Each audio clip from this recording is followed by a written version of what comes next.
Tere, minu nimi on Herkis Roosimaa ja te olete kuulamas või vaatamas podcasti nimega Üleloomulik.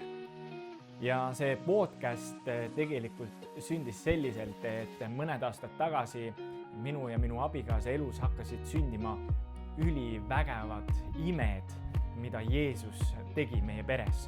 Minu selg sai terveks, siis ma sain hoogu juurde, ma läksin teiste inimeste juurde palvetama. Siis ma hakkasin igatsema näha, kuidas kurjad vaimud lähevad inimestest välja ja nii edasi ja nii edasi. Ja selle ajendil siis paljud ütlesid, et te peaksite tegema podcasti, te võiksite teha, sest väike nagu tuluke oli mõttes.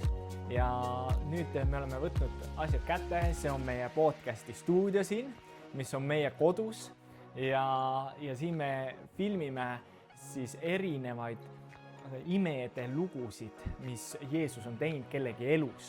Ja paljud külalised saavad tulema siia stuudiosse rääkima nendest imelistest ja vahvatest lugudest.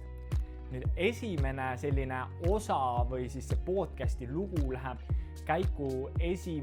juuni ja pärast seda iga 2 nädala tagant. Ja vaatame, kaua niimoodi neid lugusid on rääkida, aga ma usun, et ikka üpris palju, sest Jeesus on midagi Eestimaa peal tegemas. Ja neid lugusid saab kuulata siis kas Spotify'st või YouTube'ist ja kanali nimi on Üleloomulik.